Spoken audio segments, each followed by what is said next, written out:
Welcome to the latest film from Currency.com, where we cover everything crypto. And remember to like, comment, subscribe, and now a word of warning.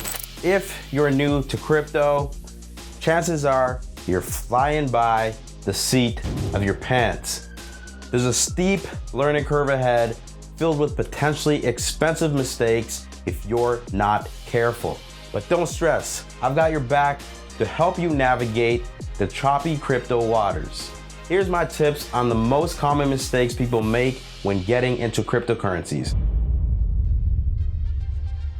First up, I just want to say everyone makes mistakes, even me.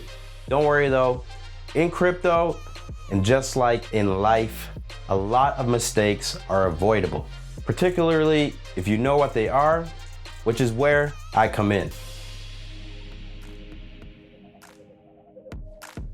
You'd be amazed how many people have started investing and trading in cryptos thinking it will make them millionaires, but without any idea what they're doing. If you want to increase the risk of losing all your money, not having a clear plan is a good way to do that. Because investing in cryptocurrencies is not a mindless gamble where decisions can be made on a whim. It's a strategic investment. So, you've got to have a game plan and clear goals for what you want to achieve. Here's a few key ones that I recommend. First is the golden rule of crypto investing. Only invest what you can afford to lose. So not your home, your car, or your kidney. And then, don't put all your digital eggs in one virtual basket. Diversify your crypto portfolio. And finally, think about when to take profits. It's tempting to get excited when prices rise and not take profit, thinking your investment will always go to the moon. News check, it won't. So take profits when you've reached certain levels or goals. Say you buy $200 of a crypto asset. When it goes up 20%, you could either withdraw the original $200 or leave it in and take the profit to minimize risk while trading. You want to hear urban myth? Crypto's easy money. You just need to be in it to win it. Unfortunately, it's not that simple, but people make the big mistakes of getting into cryptos thinking that it is. And that can get you into big trouble. Because just as knowledge is power, ignorance is weakness. Finding out the finer details of a crypto is essential to investment decisions and investing. Because you've heard hype about a coin or some guy in a bar told you to buy it, no, that doesn't count. Because when a project is too good to be true, guess what? It usually is too good to be true. And you don't want to put your hard-earned cash in something that's a pump and dump or a rug pull. Crypto terms for losing lots of money. Before you get too worried, there's plenty of easily available information that can help you pin down the key fundamentals of a cryptocurrencies. From the developers' white papers to metric data on market cap and supply, social media sentiment to the leadership team, which means there's no reason to not do that research.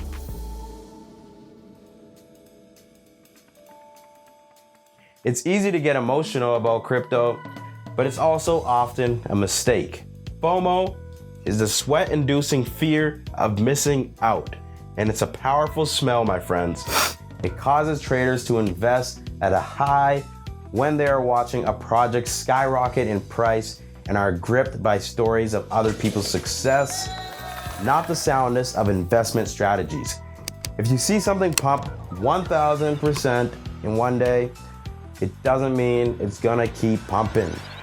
You may have missed the pump and are primed for the dump. But with huge volatility of crypto, investors can also become spooked by rumors their investments might tank to nothing, like Luna or UST. So if FOMO promotes irrational behavior, so does spreading of FUD, fear, uncertainty, and doubt. And it's equally as dangerous.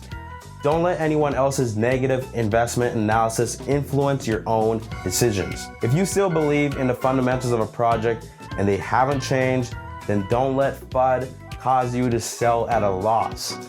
Asset prices will constantly ebb and flow. It's just about being patient and knowing the right times to buy in or sell out of a position. Check out our video on crypto analysis for more. You often find it's the same traders who come to FOMO and buy at all-time highs, who then fall victim to FUD and sell in a panic. Moral of the story, don't let short-term emotions get in the way of long-term goals and proper judgment. I got a question. Would you leave the keys of your front door in a place where anyone could easily find them? Or maybe your passwords on a post note at work? Nah. Yet, when it comes to crypto, lots of people are not so hot with security, which can be a big mistake. Hackers and scammers target digital wallets across all of the crypto sphere. Over $14 billion worth of crypto was reportedly stolen in 2021. And there's no customer support number to call to get your money back in crypto. Hello? So taking security seriously, it's a must. And here is a few tips. Always have two-factor authentication on your wallet and exchanges that allow it. Never hand over your seed phrase, which is a series of words that give a user access to all currency and data in your wallet, including your funds and private keys, NFTs, all of that stuff. And don't save info on a computer, phone, email, or in the cloud. Write it down on a piece of paper, put that somewhere safe. You might also want to consider a cold wallet to store your cryptocurrencies offline, which is more secure than a hot wallet, which is stored on an exchange or online. A simple typo mistake might not be a big deal in email or texting, but in crypto investing, they can be hugely costly. It's thought that 20% of all Bitcoin supply is simply lost, unrecoverable. Sending money to the wrong wallet address, a complex string of numbers and letters, is one of the most common beginner's errors. And once it's gone, it's gone. Even seasoned crypto users aren't immune, like the founding member of Juno blockchain who lost 36 million worth of the native tokens through an address typo. And then there's the listing typo that a Bored Ape holder made. They put up their $300,000 NFT for $3,000, and it was swiftly bought up by a bot who caught an absolute steal. Okay, listen up, people. Think before you click. A good practice is to send a small amount first. Check that it worked before sending that large amount. Always copy the address to the recipient field rather than trying to type out every letter and number. That's not going to work.